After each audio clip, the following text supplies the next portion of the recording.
Welcome back in AC classes for mathematics. आज हम लोग मैथमेटिक्स के इस क्लास में 3D को जारी रखते हुए इसके एक्सरसाइज क्वेश्चन की बात करते हैं। इसके पहले वाले वीडियो में हम लोगों ने देखा था 3D के कुछ कॉन्सेप्ट को, और उसमें पहला जो एक्सरसाइज था 11.1 उसको देखे थे। तो उसके बाद 11.2 में जो NCERT का है आपका एक्सरसाइज है, इसमें कुछ सिलेक्टेड प्रॉब्लम्स हम बनाए हुए हैं और कुछ प्रॉब्लम है जिनको आप डायरेक्ट डिस्कस कर सकते हैं, आसानी से देख सकते हैं। तो पहला क्वेश्चन उसमें दिया हुआ है फर्स्ट क्वेश्चन में कि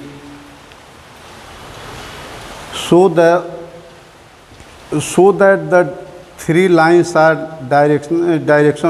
three lines with direction cosines दिया गया है 12/13 -3/13 -4/13 4/13 12/13 3/13 3/13 -4/13 और 12/13 आर म्यूचुअली परपेंडिकुलर। तो ये एक बात क्लियर है कि ये तीन अलग अलग जो दिए गए हैं ये डायरेक्शन कोसाइंस हैं तीन लाइन के, और आपको दिखाना है कि ये म्यूचुअली परपेंडिकुलर हैं। तो म्यूचुअली परपेंडिकुलर के लिए हम लोग क्या देखे थे रूल में कि A1 A2 plus B1 B2 plus C1 C2 का वैल्यू 0 होना चाहिए। अगर A1 A2 नहीं देकर के वहाँ पर डायरेक्शन कोसाइन दिया हुआ है तो वहाँ भी हम लोग वही कॉन्सेप्ट लगाएंगे कि L1 L2 plus M1 M2 plus N1 N2 equals to 0। तो सबसे पहले लाइन के लिए, दूसरे लाइन के लिए, तीसरे लाइन के लिए लिखेंगे। तो पहले क्या लिखेंगे, L1 equals to 12/13, M1 equals to -3/13, N1 equals to -4/13। पहले पॉइंट का हो गया। फिर L2 equals to 4/13, M2 equals to 12/13, N2 equals to -3/13, और फिर L3 इक्वल्स टू 3/13, और फिर इधर दिया है M3 इक्वल्स टू -4/13 और N3 इक्वल्स टू 12/13। माने पहले पॉइंट का, दूसरे पॉइंट का, तीसरे पॉइंट का एलिमेंट सीक्वेंस में दिया है उसको हम लिख लेंगे। इसके बाद क्या करेंगे कि अब हम चलेंगे L1 L2 plus M1 M2 plus N1 N2 का वैल्यू निकालेंगे। तो अगर ये वैल्यू जो आपका L1 L2 है, M1 M2 है, N1 N2 है, दोनों तीनों को वैल्यू को लिख करके सारे वैल्यू को 6 वैल्यू को और आप सिंप्लीफाई कीजिएगा तो देखिएगा कि इसका वैल्यू 0 आएगा। तो 0 आएगा, इसका मतलब क्या हुआ कि L1 और L2 एक दूसरे पर परपेंडिकुलर हैं। तो L1 परपेंडिकुलर टू L2 एक आ जाएगा इक्वेशन। फिर इसी तरीके से दूसरे और तीसरे वाले लाइन के डायरेक्शन कोसाइन को मल्टीप्लाई करेंगे और जोड़ेंगे। जैसे L2 L3 plus M2 M3 plus N2 N3, और इसका वैल्यू निकालेंगे तो ये भी 0 आएगा, यानी L2 परपेंडिकुलर टू L3 हो गया। एक बार फर्स्ट और 3 का भी निकाल करके करेंगे तो वहाँ भी आपका वही आएगा 0, यानी L1 भी परपेंडिकुलर हो गया L3 का। तो आप तीनों इक्वेशन लिए, एक इक्वेशन में आपका मिला L1 परपेंडिकुलर टू L2, एक में मिला L2 परपेंडिकुलर टू L3, और एक में मिला L1 परपेंडिकुलर टू L3। तो from all the 3 equations we get L1 perpendicular to L2, L2 perpendicular to L3, यानी तीनों line mutually perpendicular to each other हैं।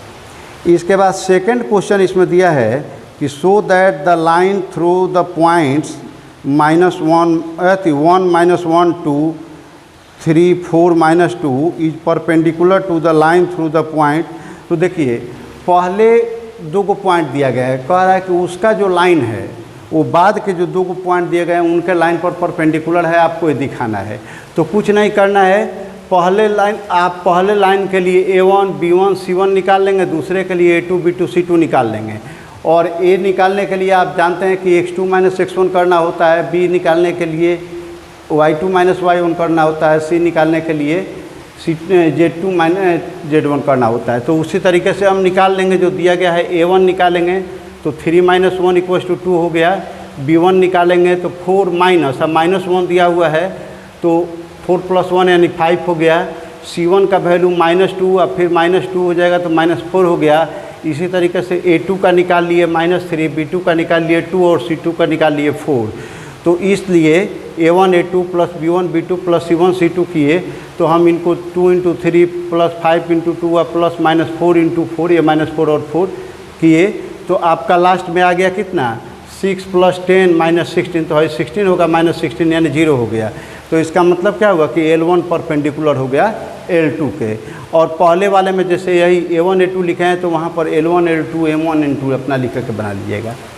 इसके बाद थर्ड नंबर क्वेश्चन कह रहा है ऐसे ही कि show that the lines through the point, दो पॉइंट अलग दिए गए हैं, पहले लाइन के लिए दो अलग दूसरे के लिए दिए गए हैं और दिखाना है कि पैरेलल है। तो इसमें भी पहले आप A1 A2 B1 B2 C1 C2 का वैल्यू निकालेंगे और सब निकालने के बाद तब देखेंगे आप उसमें कि A1 बाई A2 पैरेलल है तो बटा में चलना है तो A1 बाई A2 का वैल्यू निकालिए, B1 बाई B2 का वैल्यू निकालिए, C1 बाई C2 का वैल्यू निकालिए। ये तीनों वैल्यू आपके इक्वल देंगे तो इक्वल होने का मतलब कि वो लाइन एक दूसरे के पैरेलल हो गए, तो यहाँ परपेंडिकुलर नहीं लेकर के पैरेलल हो जाएगा। 5 नंबर में कह रहा है कि find the equation of the line in vector and, ये 4 नंबर में कि find the equation of the line which passes through the point 1 2 3 and is parallel to the vector इतना। तो जिसके पैरेलल होगा वो वेक्टर बी हो गया और 1 2 3 दिया हुआ है तो उसका करस्पॉन्डिंग वेक्टर ए हो जाएगा आपका i cap plus 2j cap plus 3k cap. तो लाइन का इक्वेशन जब कुछ नहीं दिया है या दोनों वेक्टर का डाटा दिया गया तो आप वेक्टर फॉर्म में लिख दीजिए कि equation of the line in the vector form, तो हो जाएगा आपका कितना कि vector r equals to vector a plus lambda into vector b, यानी vector r equals to a का value i cap plus 2j cap plus 3k cap और plus lambda into जो वेक्टर बी दिया हुआ है आप उसको लिख देंगे, हो गया इक्वेशन। और 5 नंबर क्वेश्चन हम उसी टाइप का है, तो हम देख रहे हैं इसमें कि find the equation of the line in vector and Cartesian form. इसमें दोनों कह रहा है तो दोनों हम बना देंगे। 4 नंबर में भी आपको नहीं कहा गया तो आप दोनों बना सकते हैं, कोई दिक्कत नहीं है। तो इसमें पासिंग पॉइंट दिया हुआ है 2i cap minus j cap plus 4k cap और डायरेक्शन दिया हुआ है i plus 2j cap plus minus k cap. तो यहाँ पर दिया हुआ है कि a का value 2i cap minus j cap plus 4k cap और b का वैल्यू दिया है i कैप वेक्टर b का i cap plus 2j cap minus k cap. तो equation of the line in the vector form क्या होगा, तो सीधे vector r equals to vector a plus lambda into b लिखते हैं। तो वेक्टर r प्लस a का वैल्यू ये लिख दीजिए प्लस लैम्डा इंटू बी का वैल्यू लिख दीजिए, हो गया ये क्वेश्चन। अब फिर x y z कार्टेशियन में भी चाहिए हमको, तो a के जो कंपोनेंट होते हैं वो x1 y1 z1 होते हैं। तो x1 का 2 हो गया, y1 का -1 हो गया, z1 का 4 हो गया। और इसमें जो कंपोनेंट हैं तो यहाँ पर हो जाएगा एक डायरेक्शन रेशियो हो जाते हैं, तो इसका 1 a का, b का हो गया 2 और c का -1। तो इक्वेशन ऑफ द लाइन कितना होगा, तो x minus x1 by a equals to y minus y1 by b equals to z minus z1 by c, यानी x माइनस 2 ये बाई 1 इक्वल्स टू y, अब माइनस माइनस 1 करेंगे तो y, ये -1 करेंगे तो y प्लस 1 बाई 2 हो गया और z, और ये 4 है तो z माइनस 4 बाई और c का वैल्यू -1 हो गया। तो इस तरीके से आपका ये 5 नंबर क्वेश्चन हो गया। अब इसके बाद देख लेते हैं 9 नंबर क्वेश्चन को। 9 नंबर इसके पहले 6 में देखिए, 6 में आपको दिया हुआ है कि find the equation of the line which passes through the point. तो पासिंग पॉइंट वेक्टर ए दिया हुआ है and parallel to the given line, एक नीचे लाइन दिया गया है और कह रहा है कि कार्टेशियन इक्वेशन निकालिए। तो कार्टेशियन इक्वेशन के लिए आपको x1 y1 z1 चाहिए और a b c चाहिए। तो चूँकि ऊपर में देख रहे हैं कि x y और z सीधे हैं, यानी उसमें कोई कोएफिशिएंट नहीं लगा हुआ है देन 1, तो इसका मतलब कि नीचे वाला जो होगा वैसे ही आपका ए बी सी हो जाएगा। तो इस लाइन में ऊपर में आपका x1 हो गया -2, y1 हो गया आपका 4 और z1 हो गया -5, फिर वैसे ही a हो गया आपका 3, b हो गया 5 और c हो गया 6। तो equation of the line in Cartesian form कितना होगा, तो x plus 2 by 3 equals to y minus 4 by 5 equals to z plus 5 by c, यही आपका आंसर हो जाएगा। इसी तरीके से the Cartesian equation of a line इतना दिया हुआ है राइट वेक्टर फॉर्म, तो इसमें भी x y z दिया हुआ है। तो माइनस के बाद जो है x y z में वो आपका पहले वेक्टर a के लिए हो जाएंगे स्केलर कंपोनेंट। तो आप लिख सकते हैं कि vector a equals to 5i minus 4j plus 6k और नीचे वेक्टर b का वैल्यू हो गया 3i plus 7j plus 2k तब आराम से वेक्टर फॉर्म में लिख सकते हैं कि vector r equal to vector a plus lambda into b, तो हो जाएगा। 8 नंबर क्वेश्चन में दिया हुआ है कि find the vector and Cartesian equation of the lines that Passage through the origin, माने 0 0 0 हो गया, x1 y1 z1 0 हो गया। इसके बाद दूसरा पॉइंट दिया हुआ है कार्टेशियन, तो 5 -2 और 3 दिया हुआ है, तो इनके वेक्टर और कार्टेशियन इक्वेशन आप आराम से निकाल सकते हैं। तो अब इसी टाइप का क्वेश्चन, जैसे इसमें एक पॉइंट ओरिजिन और दूसरा दिया हुआ था, 9 नंबर क्वेश्चन दिया हुआ है, उसमें 2 अलग अलग पॉइंट दिए गए हैं आपको। यहाँ पर दिया हुआ है कि find the vector and Cartesian equations of the line that Passage through the point 3 -2 -5 3 -2 6। Same उसी टाइप का क्वेश्चन है, तो हमने इसको बना भी दिया है। अगर आपको दिक्कत हो तो आप यहाँ से देख करके उसका हिंट लेकर के 8 बना सकते हैं। तो देखिए गिवन पॉइंट दिया है 3 -2 -5 एंड 3 -2 6, तो ए हो गया आपका, ये पहला वाला ये हो गया कितना कि 3 और 3i cap -2j cap -5k cap, और दूसरा पॉइंट का वेक्टर हम ले लिए बी, तो ये हो गया हमारा 3i cap -2j cap plus 6k cap, ये वाला हो गया। तो equation of the line in vector form कितना होगा, तो आप जानते हैं कि जब 2 पॉइंट दिए हों तो vector r equal to vector a plus lambda into vector b minus vector a होता है। तो vector r plus vector a का वैल्यू ये रख दिए, और उसके बाद lambda into vector b minus a करना है, तो वेक्टर बी पहले रख दिए यहाँ पर। इसके बाद ए को माइनस करना है, तो क्या करेंगे डायरेक्ट कि सबका साइन बदल करके लिख देंगे, तो -3i कैप हो जाएगा प्लस 2j कैप हो जाएगा और प्लस 5k कैप हो जाएगा। अब देखिए 3i कैप और 3i कैप कट गया, -2j कैप और प्लस 2j कैप कट गया, और 6 और 5 मिल करके 11 हो गया। तो इस तरीके से आपका वैल्यू कितना आया, vector r equal to 3i cap -2j cap -5k cap plus lambda into ये 6 और 5 मिल करके 11k कैप हो गया। तो ये आपका हो गया वेक्टर इक्वेशन। अब इसी का इक्वेशन निकालना है कार्टेशियन फॉर्म में, तो the equation of the line in the Cartesian form equals to formula होता है कि x - x1 by x2 - x1 equals to y - y1 by y2 - y1 equals to z - z1 by z2 - z1। Value put कीजिए, x - 3, ये वाला 3 चाहिए, 3 एक ही बात है, और इसका फिर x2, तो 3 - 3, फिर y -2 है तो y +2, और फिर इसका ये हो गया y2, तो -1, और फिर वही -2 यानी +2 हो जाएगा, फिर z +5 और बाई 6 + 5 हो गया। अब यहाँ पर देख रहे हैं कि x - 3 या 3 में से 3 घटाएंगे तो 0, y +2 -2 और +2 मिलकर के 0, और फिर z +5 बाई 6 और 5 मिलकर के 11। तो इस तरीके से ये हमारा 9 नंबर क्वेश्चन हो गया। इसी टाइप से आप उसका 8 नंबर भी बना सकते हैं। आगे कह रहा है find the angle between the following pair of line, तो इस एंगल निकालने वाले को हम लोग देख लेते हैं। अब देखिए 10 नंबर का क्वेश्चन कह रहा है कि find the angle between the following pairs of lines A1 और 2। इसमें 2 क्वेश्चन दिए हैं, दोनों सेम टाइप के हैं। इसमें पहला इक्वेशन दिया गया है लाइन का कि vector r equal to 2i cap -5j cap plus 4k cap plus lambda into 3i cap plus 2j cap plus 6k cap, और दूसरा लाइन का इक्वेशन दिया गया कि vector r equal to 7i cap -6k cap plus j इसमें नहीं है plus mu into i cap plus 2j cap plus 2k cap.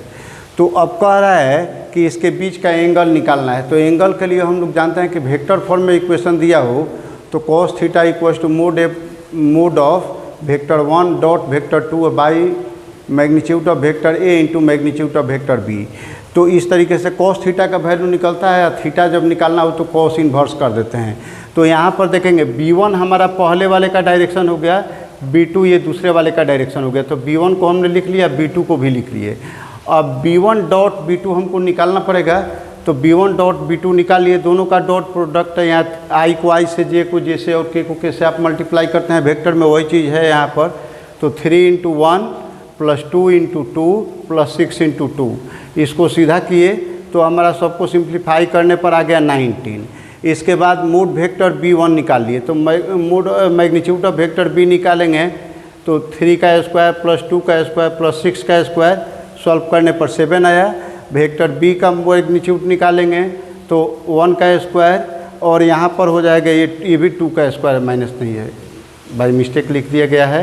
यहाँ पर आप देख लीजिए इसको 2 का स्क्वायर, तो ये भी हो जाएगा 1 + 4 + 4 यानी 9, तो ये हो जाएगा आपका √9, और इसके √9 है तो 3 हो जाएगा।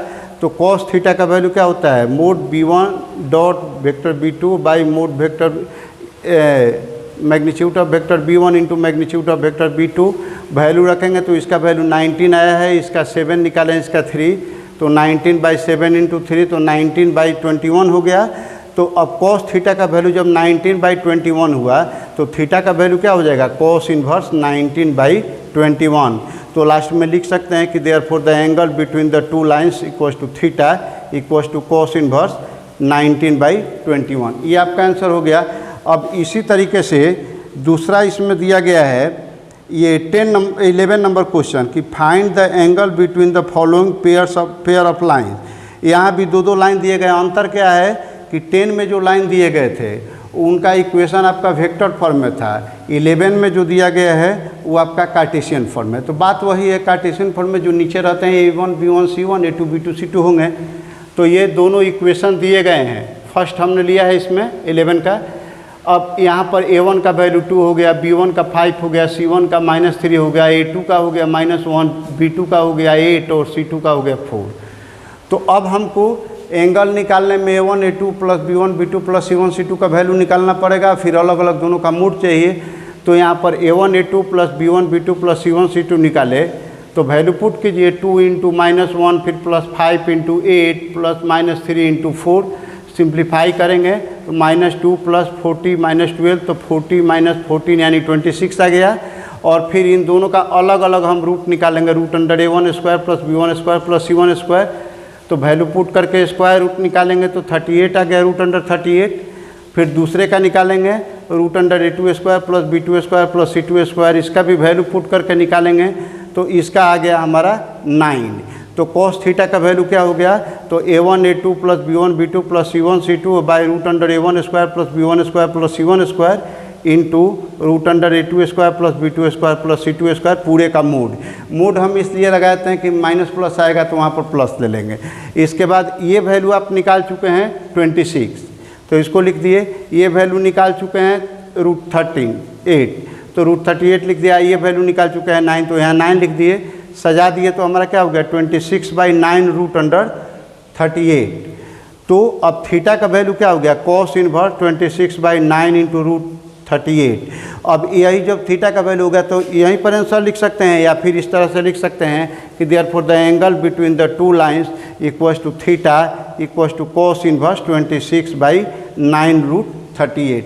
तो इस तरीके से एंगल निकालने वाला जो क्वेश्चन है आप बना सकते हैं। एक पॉइंट और डायरेक्शन दिया हो या 2 लाइन दिया हो तो निकाल सकते हैं। परपेंडिकुलर पैरेलल का केस देख सकते हैं। इसके बाद अब इन्हीं एंगल से रिलेटेड थोड़ा सा 1-2 क्वेश्चन और है। जैसे 12 नंबर में दे रहा है कि find the values of P so that the lines 1 - x/3 7y - 14/2p equals to z - 3/2 and 7 - 7x/3p equals to y - 5/1 equals to 6 - z/5 are at a right angle. Same इसी type का एक question दिया गया है कि so that the lines are perpendicular to each other. तो उसमें P का वैल्यू निकालना है और इसमें जबकि परपेंडिकुलर है, at right angle means perpendicular. इसमें हमको दिखाना है कि परपेंडिकुलर है। तो बेसिकली दोनों एक ही टाइप से बनेंगे। हम 12 नंबर क्वेश्चन बनाते हैं, थोड़ा सा हिंट कर देंगे तो आपका 13 बन जाएगा। इसके बाद एक क्वेश्चन और शॉर्टेस्ट डिस्टेंस निकालने वाला बताएंगे, तो इसके बाद बाकी क्वेश्चन आप बना लीजिएगा, आपका एक्सरसाइज पूरा हो जाएगा। तो आइए देख लेते हैं हम लोग 12 नंबर क्वेश्चन। नंबर में दिया है कि find the values of P so that the lines 1 - x/3 plus 7y - 14/2p plus equals to z - 3/2 and 7 - 7x/3p equals to y - 5/1 equals to 6 - z/5 पर एट राइट एंगल। तो यहाँ पर देखिए दोनों लाइन के इक्वेशन हम दे दिए हैं। अब एक चीज़ इसमें ध्यान देना है, बहुत सारे स्टूडेंट इसमें करते क्या हैं कि सीधे ऊपर वाले टॉपिक पर ध्यान नहीं, टर्म पर ध्यान नहीं देते हैं और सीधे इसको A1, इसको A2, इसको A1 B1 C1 A2 B2 C2 मान करके बनाने लगते हैं, फार्मूला अप्लाई करने लगते हैं, तो वहाँ पर उनका गलत हो जाता है।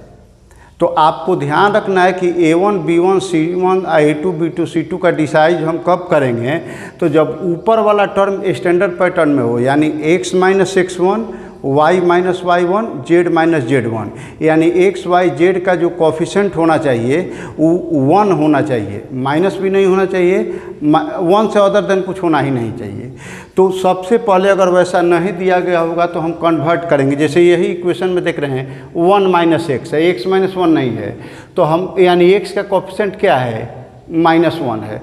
तो जो भी x का कोफिशेंट होगा, y का कोफिशेंट होगा या z का कोफिशेंट होगा, उसको नीचे वाले में डिवाइड कर देंगे, ऊपर से नीचे लाएंगे तो 1 स्टेप स्किप करके आएगा, यानी यहाँ का कोई कॉमन नीचे लाना चाहेंगे तो नीचे वाले के नीचे आएगा। तो यहाँ पर तो -1 कॉमन लेंगे, तो -1 कॉमन जब 3 के नीचे -1 आएगा तो बेसिकली -3 होगा, तो हम ले लिए, या फिर -1 कॉमन ले लिए तो यहाँ आ गया, तो 1 माइनस एक्स बाई 3 को हम x माइनस 1 बाई -3 लिख सकते हैं आसानी से। उसी तरीके से इसमें से कॉमन लिए तो 7 कॉमन लिए, और नीचे भी कुछ टर्म है, इसके नीचे जब आएगा तो क्या आएगा कि y minus 2 by 2p by 7 हो जाएगा। z माइनस 3 तो ये तो ऑलरेडी स्टैंडर्ड फॉर्म है, तो z माइनस 3 बाई 2 हो गया। उसी तरीके से 7 माइनस 7x बाई 3p है, तो यहाँ x का कॉमन है कोफिशिएंट है -7, तो -7 जब कॉमन लेंगे तो नीचे आएगा तो 3p बाई -7, यानी उसको -3p बाई 7 लिख सकते हैं। उस तरीके से y माइनस 5 है तो y का कोफिशिएंट 1 है, ठीक है। z यहाँ भी z में -1 है, तो -1 नीचे लाएंगे तो यहाँ पर -5 हो जाएगा। तो इस तरह से पहले ऊपर वाले टर्म को स्टैंडर्ड पैटर्न में ला देना है, माने x minus something, y minus something, z minus something ही होना चाहिए। तो उसके बाद नीचे वाला जो चीज़ बचा, ये A1 हो गया, ये B1 हो गया, ये C1 हो गया, ये A2 B2 C2 हमने लिख दिया। A1 equals to -3, B1 equals to 2p by 7, C1 equals to 2, A2 equals to -3p by 7, b equals to 1 और c इक्वल्स टू -5 हो गया। अब ये कह रहा है कि दोनों लाइन राइट एंगल पर एक दूसरे से हैं, या परपेंडिकुलर भी कह सकता है।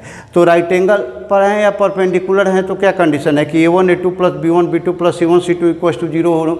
अगर यही पैरेलल में देता तो A1 by A2 equals to B1 by B2 equals to C1 by C2 करके निकालते। परपेंडिकुलर का केस है तो ये हम लेंगे। अब जो वैल्यू आप लिए हैं इसको लिख करके आप मल्टीप्लाई करेंगे, तो जैसे -3 into -3p by 7 plus 2p by 7 into 1 plus 2 into -5 equals to 0, तो ये 9p बाई 7, ये 2p बाई 7 और ये -10 इक्वल्स टू 0, 9 2 जोड़ देंगे तो 11p बाई 7 हो गया, -10 इक्वल्स टू 0। तो अब यहाँ पर ये 9 नहीं रहेगा, 11p हुआ, ये 11p और बाई में हो जाएगा ये 7, तो 11p बाई 7, तो अब p का वैल्यू क्या होगा, 7 से इंटू करेंगे तो 70 बाई 11 हो गया। तो hence p equals to 70 by 11। तो ये आपका p का वैल्यू निकल गया, वही पूछा जा रहा था। 13 नंबर क्वेश्चन में कह रहा है कि सो दैट द लाइन्स, इतना ही भी इसी पैटर्न में दिया गया है, are perpendicular to each other. तो ए बी सी का डिसीजन करने के लिए इसमें जो नीचे दिया गया है वही ए बी सी हो जाएगा, क्योंकि ऊपर में एक्स वाई जेड के कोएफिशिएंट दोनों लाइन के लिए 1 1 हैं। तो नीचे हो जाएगा आपका 7 A1, B1 हो गया -5, C1 हो गया 1, I हो जाएगा A2 हो जाएगा 1, B2 हो जाएगा 2 और C2 हो जाएगा 3। तो फार्मूला लगाएंगे, therefore A1 A2 plus B1 B2 plus C1 C2 का वैल्यू निकालेंगे, वहाँ इक्वल टू 0 नहीं लिखेंगे। तो वैल्यू कितना आएगा, तो 7 इंटू 1 7, और फिर -5 इंटू 2 तो ये हो जाएगा -10, और 1 इंटू 3 तो 3, तो 7 प्लस 3 10 -10 यानी 0 आ जाएगा, तो ये परपेंडिकुलर लाइन हो जाएंगे। इसके बाद 14 15 और ऑनवर्ड्स जितने भी क्वेश्चन है, तो आप कहीं देख रहे हैं कि कहीं क्वेश्चन वेक्टर फॉर्म में दिया गया है, कहीं स्केलर फॉर्म में दिया गया है, और दो लाइन के फॉर्म बीच में कहा जा रहा है कि उसका ये शॉर्टेस्ट डिस्टेंस निकालिए। तो शॉर्टेस्ट डिस्टेंस निकालने के लिए फार्मूला तो हम लोग दोनों देखे हैं, लेकिन बेटर होता है कि वेक्टर फॉर्म में कन्वर्ट कर लिया जाए। तो आपके 14 नंबर 16 और 17 वेक्टर फॉर्म में है, और 15 नहीं दिया है वेक्टर फॉर्म में, तो आप इसको आसानी से वेक्टर फॉर्म में कन्वर्ट कर सकते हैं। x1 y1 z1 और ये ABC का वैल्यू लेकर के आराम से आप तब बनाएंगे तो ज़्यादा आसानी से बनेगा। अभी चारों टाइप के क्वेश्चन में शॉर्टेज डिस्टेंस निकालना है तो आपको देख लेना है कि लाइन पैरेलल है कि नहीं है। तो पैरेलल होने के लिए क्या करेंगे कि जो लैम्डा या म्यू आर्बिट्रेरी कांस्टेंट के साथ जो वेक्टर दिया गया है, यानी वेक्टर बी का वैल्यू जो दिया होगा, अगर दोनों में सेम है, डायरेक्शन सेम होगा तो लाइन हो जाएगा आपका पैरेलल। तो उस कंडीशन में सीधा vector B into vector B A2 minus A1 by mod vector B लिखेंगे। और नहीं तो अलग अलग अगर वेक्टर B1 और B2 अलग अलग हैं, दोनों सेम नहीं हैं, तो स्क्यू सिमेट्रिक लाइन होगा, स्क्यू सिमेट्रिक नहीं, स्क्यू लाइन होगा। तो उस कंडीशन में निकालने के लिए हम लोग 14 का एक बना दिए हैं। बाकी क्वेश्चन आप इसी से बना लीजिएगा तो आपका चैप्टर पूरा हो जाएगा। तो हम 14 नंबर क्वेश्चन को देख लेते हैं। आप अदर बुक से भी ज़्यादा क्वेश्चन को प्रैक्टिस कीजिएगा। तो 14 नंबर को देख लेते हैं। 14 में कह रहा है कि find the shortest distance between the two lines, between the lines. ये लाइन दोनों दिया हुआ है, एक लाइन का इक्वेशन ये है, दूसरे लाइन का इक्वेशन ये है। तो आइए हम लोग इसको देख लेते हैं। यहाँ पर देख रहे हैं कि पहला लाइन में क्या है, ये A1 हो जाएगा, ये B1 हो जाएगा, फिर ये A2 हो जाएगा दूसरे लाइन के लिए, और ये B2 हो जाएगा। तो इसके बाद A1 लिख लिए, B1 लिख लिए, A2 लिख लिए, B2 लिख लिए। ठीक है, आप चाहें तो यहाँ ब्रैकेट दे सकते हैं, चाहे तो छोड़ भी सकते हैं, कोई दिक्कत नहीं है। अब इसके बाद A2 माइनस A1, तो A2 में से A1 को माइनस करेंगे तो A2 पहले लिख दीजिए। अब A1 में से माइनस करके लिखना है तो यानी साइन बदल देंगे, तो माइनस आई माइनस 2j माइनस k हो गया। अब 2i में से i को माइनस करेंगे तो i हो गया, माइनस j है माइनस 2j है तो माइनस 3j हो गया, माइनस k है और माइनस k है तो माइनस 2k हो गया। अब B1 क्रॉस B2 निकालने की हमको ज़रूरत पड़ेगी, तो B1 क्रॉस B2 निकाल लेते हैं। देखिए एक चीज़ ध्यान रखिए कि मैथ में फॉर्मूला आपको मालूम है तो उसमें देखिए कि क्या क्या हमको निकालना पड़ेगा। तो जो जो निकालना पड़ेगा फॉर्मूला में तो पहले ही हम निकाल लेंगे तो हमारा बाद में लिखना आसान हो जाता है। और अगर नहीं निकालेंगे, सब एक ही बार फार्मूला में फीड करके निकालेंगे तो वैसे भी बनेगा, लेकिन लिखने में थोड़ा ज़्यादा लंबा लिखना पड़ेगा, तो हो सकता है कि कहीं एक आध गो मिस्टेक भी हो जाए। तो कोशिश करनी चाहिए कि हर स्टेप को पहले ही क्लियर कर लें। तो हम फार्मूला में हमको मालूम है कि जब शॉर्टेस्ट डिस्टेंस निकालना है तो हमको A2 माइनस A1 का vector A2 minus vector A1 निकालना होगा, vector B1 cross vector B2 निकालना होगा और उसका मोड भी निकालना होगा। तो पहले निकाल लिए B1 cross B2, cross product आप जानते हैं कि ऐसे निकालते हैं, डिटर्मिनेंट मेथड से i j k लगा लिए, B1 का जो कोफिशिएंट है वो लिख दिए यहाँ और उसके बाद B2 का लिख दिए। डायरेक्ट मेथड से सिंप्लीफाई करेंगे, डिटर्मिनेंट आपको सिंप्लीफाई करने आता है, देखेंगे तो ये वैल्यू आएगा। फाइनल इसका आया minus 3i cap plus 3k cap. उसका मोड निकालेंगे, मोड मीन्स मैग्नीट्यूड, यहाँ मोड वेक्टर के साथ लगाया जाए मतलब उसका मैग्नीट्यूड है। तो ये मैग्नीट्यूड निकालेंगे तो ये आ जाएगा -√3² प्लस 3² यानी 9 प्लस 9 का रूट अंडर, तो रूट अंडर 18 यानी 3√2 आ गया। अब शॉर्टेस्ट डिस्टेंस निकालने के लिए फॉर्मूला क्या कहता है कि D = mod vector B1 cross B2 dot vector A1 minus A2 minus vector A1, और बाई में यहाँ पर mod vector B1 cross mod vector B2, ये मोड बंद कर देंगे। अब D इम्प्लाई D = कितना, तो ये वेक्टर B1 क्रॉस B2 का वैल्यू लिख दीजिए वो, फिर ये माइनस कर लिए हैं, यहाँ आया है लिख दिए, और इसका मोड निकाल चुके हैं, ये आया है यहाँ लिख दिए। अब इसको मल्टीप्लाई करना तो डॉट प्रोडक्ट में तो i को i से j को j से k को कैसे करते हैं, तो -3 को 1 से करेंगे तो -3, यहाँ पर j नहीं है यानी 0, तो 0 में -3 से करेंगे तो 0 हो गया। यहाँ पर +3 है -2 है तो -6 हो गया। बाई में 3 × √2 तो 3√2 हुआ। इसको आप करेंगे तो ये हो जाएगा -9, लेकिन मोड में है तो हटेगा तो 9 हो गया, और बाई में 3√2 हमने इसको कटा दिया, यहाँ 3 है और ये 9 कटेगा तो 3 आ जाएगा। और इसके बाद तो वैल्यू क्या है 3/√2। अब स्टैंडर्ड फॉर्म में लिखते हैं तो जनरली √2 हम नीचे नहीं लिखते हैं, तो इसको रेशनलाइज कर लेंगे तो 3/√2 इंटू √2/√2, तो √2 और √2 मल्टीप्लाई करके 2 हो गया, और 3 इंटू √2 किए तो 3√2 हो गया। तो इस तरीके से D का वैल्यू कितना आया 3√2/2 यूनिट्स लगा देंगे, चूँकि लेंथ है, डिस्टेंस है तो यूनिट लिख देते हैं। तो इस तरीके से हम शॉर्टेस्ट डिस्टेंस निकाल लें। तो बाकी भी शॉर्टेस्ट डिस्टेंस निकालने वाले जो क्वेश्चन हैं आप आसानी से बना लीजिएगा। अगर आपको सारे फार्मूला बनाने और इतना क्वेश्चन प्रैक्टिस करने के बाद भी प्रॉब्लम हो रहा हो तो आप हमें कमेंट बॉक्स में भेज सकते हैं, या फिर व्हाट्सअप नंबर मेरा दिया हुआ है थंबनेल पर, उस व्हाट्सअप नंबर पर आप सेंड कर सकते हैं प्रॉब्लम, आपको सॉल्यूशन मिल जाएगा।